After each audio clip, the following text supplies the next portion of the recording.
It's been 4 months since a cyber attack jammed all communications. In only 3 months, our mutual assistance group was cut down by 75%. Unfortunately, we're down to single-man patrol teams. We can only send out a few teams at a time. Supplies are getting low. We go out to scavenge what we can. Every interaction has been hostile. It's shoot first, ask questions later. I stumble across a posse that's been giving us trouble. I seize the opportunity to exact vengeance and supplies.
As the remainder of the group attempts to flee, I move around to perform a flanking maneuver, a surprise ambush.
Exercise continues with a final ambush of an aggressor convoy.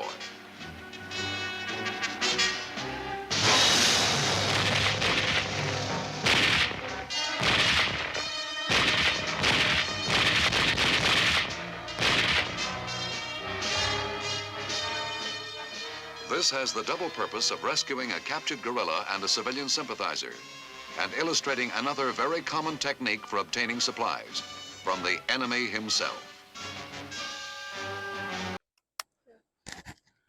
Well, I'm a little winded because it's like 95 degrees out here in Georgia, and we've been out here for 2 hours shooting till we got to this point because we did a little bit of reenactment.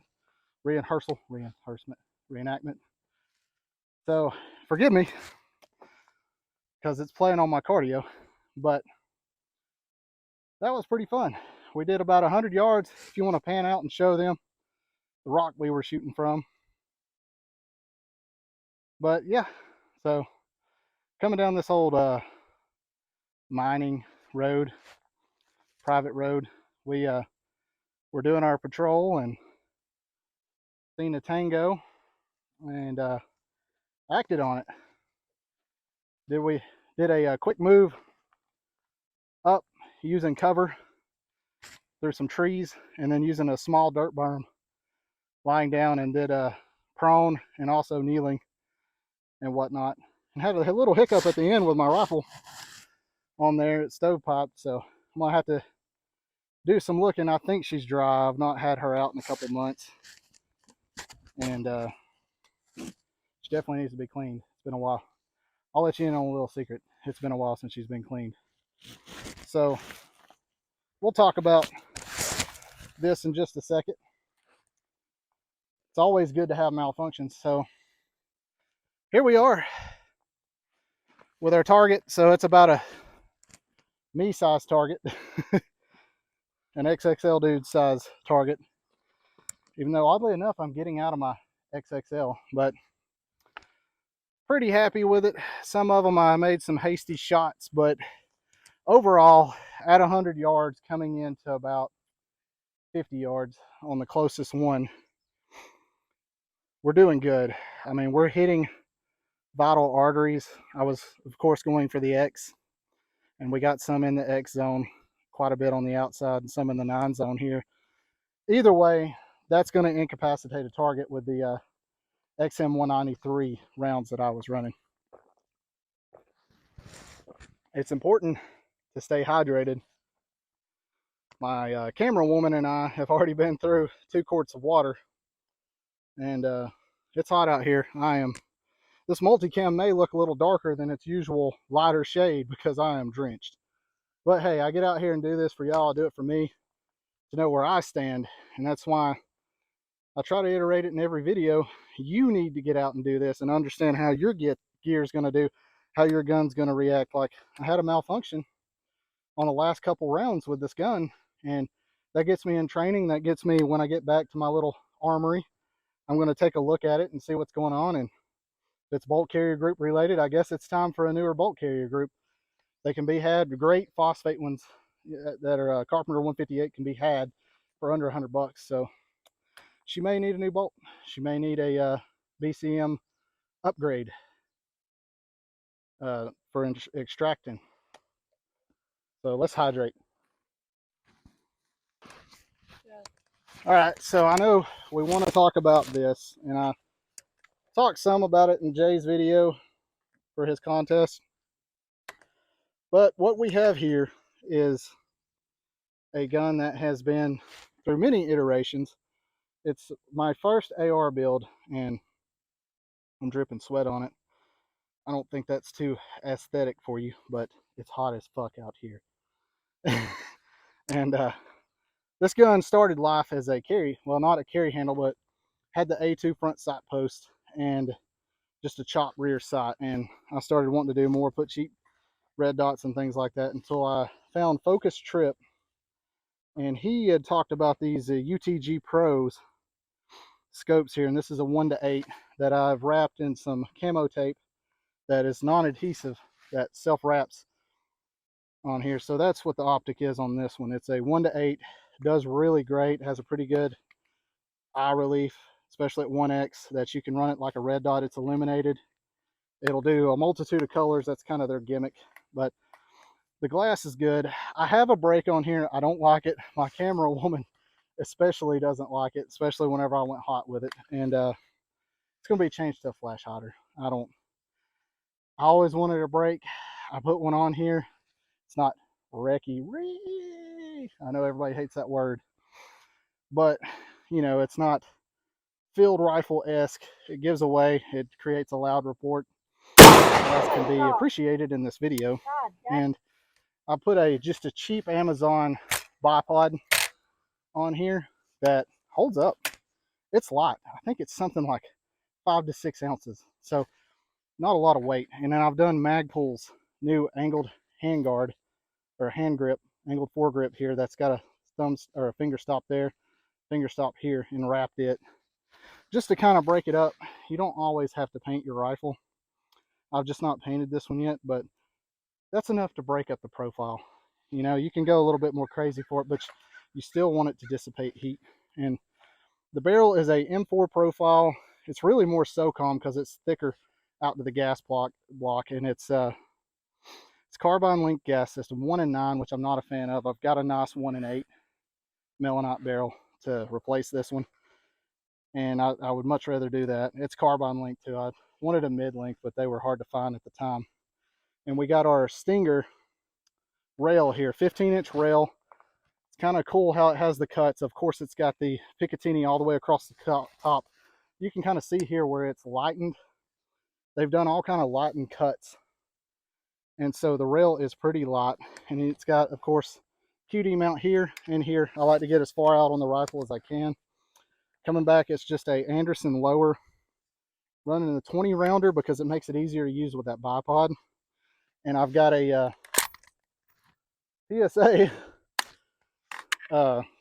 trigger on it. So now that we rendered it safe, and I'm glad I did that. Of course, the gun's always on safe when I'm not shooting it. So PSA enhanced polished trigger. We'll feel that trigger real quick. So really no creep or whatsoever. Get that mag out of there. So it really has no creep, just straight pull. So right there, probably 5 pounds if I was guessing. Pretty short reset. Feels good. Some PSA factory triggers are gummy and nasty feeling. So really good feeling trigger on here. Of course, running the 20 rounds, the old school OK Sure feeds. They run good through my longer barrel AR that you may see in the future. So we're running and this is just a Bear Creek Arsenal upper receiver that I bought, and barrel. We talked about the UTG scope, just a regular charging handle. So B5 Systems neutral grip, which is perfect for getting up and where you need to be with it. I like that. I like it for transitioning the rifle when you're transitioning to point. It feels a lot better than having your wrist turned at an angle. And of course, we're going with the OG Soft Mod B5 Systems Enhanced Soft Mod stock. Put a little bit of this here because I'm got a little bit of a beard and I don't want it to pull my beard hair out. So that is my current Minuteman Mark I rifle. So XXL dude's current Minuteman Mark I rifle, just running a basic Amazon 2-point sling with QD mounts. It can convert to a 1-point. I don't know why you'd want to do that, but it gets the job done. Here we are, sweaty and all, because we've been out here shooting. So basic LC2 Alice kit. I got 2 mag pouches on the front running 6 mags, so full combat loadout, 1 mag in the gun. And we have 3 in each pouch here. They will hold the Magpul pouches just nicely. Got my Gerber survival knife. It's got a fire starter and whatnot in there. Got my IFAK kit that I put together. Let me know if you'd like to see a video about that. I'll put it together on the cheap. We'll just keep going here. Got my canteens for water, 1-quart GI canteens. Got a butt pack with a little bit of rationing foods, 550 cord, tarp for shelter, a few other knickknacks like that. And then, of course, the other canteen, just a GP pouch carrying some towels, rags like this to wipe my face off because it is freaking hot. Yes, I'm complaining a lot, but normally my radio may go in there. I've got some signaling devices in there just in case. Multi-tool pouch here. Got a mini multi-tool in there just in case I need it for anything. I just don't have my bigger one on this kit. And of course we got our Ranger beads, and it's a Y suspender harness. As you can see, running the multicam top, the older one with the Mandarin, whatever collar, and got my tiger stripe hat, and just running some jeans on this one with my Lalo boots, designed by Seals. They have the drain hole. They're kind of like a cross between a Air Jordan and a jungle boot. So that's my loadout kit for this rig and with this rifle. And like I said, I'm going to be full disclosure on you. I had some malfunctions at the end with my rifle, and yeah, you're going to have some concerns about it, but it's up to you to fix it and make it right. Don't rely on somebody else. Do your research and look on there and do what you can to make it right. You know, get it functioning right. I'm actually going to drop in the comment section here a lot of steps to go over with your Minuteman rifle. Like, it starts out at the bare basics of just buying one and getting it sighted in, all the way up to how to make it the most reliable rifle and how to do it on a budget. Now, I'm not going to lie to you and say you can have a Minuteman rifle all in for $1,000, because that's not the case. I mean, I'm talking optic, everything, but it can be done for about $1,000 if you do it right and plan out your build. But the other side of it is, it's hot. We didn't want to be out here doing this, but the fact is we got out here and did it. And like I said, send me your kits and setup. Send them to me. I'm about to roll some in. They'll be in their own individual videos after this one.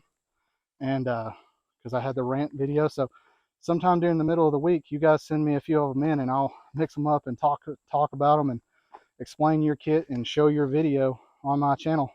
And I'll post your channel and your Instagram to get you exposure. We need to work together as a community and show that we're not the only autistic ones out here dressing up like this with guns, doing what the normies consider stupid shit. No, I mean, it's something you need to do. If you're going to have the gear, you need to train, you need to plan, you need to know how that gear is going to react, because you may end up not liking the gear and want to upgrade to something else. Or you may ascertain that, hey, I need multiple kits, because if I'm hiking and doing this, I need a chest rig. If I need a one and done, this Alice kit's going to be it, because I can pump in a small medium pack or an assault pack with it and augment it. Or you may need a full-blown plate carrier because you're in the city where stuff could go south and bullets could fly. Who knows? But either way, send me your stuff. Find me on Instagram. Follow me, XXL Dude, on Instagram. And you can PM me or DM me, whatever the cool kids are calling it these days, your kit. Because I want to see your kit. If you don't want me to talk about it, that's fine. I won't talk about it. But if you do, tell me who to shout out. I'll shout out your username and everything else. And that way, if people like your kit, cool, they'll follow you. You know, and they may have questions about your kit. I want you to show off your kit. Hey, bonus points for getting out and using it and showing me you using it, you setting up. But either way, this is XXL Dude signing off and reminding you that resistance to tyranny is obedience to God.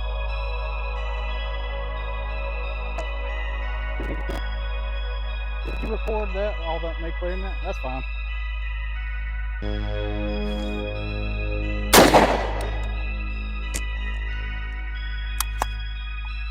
Well, this bitch is not cooperating.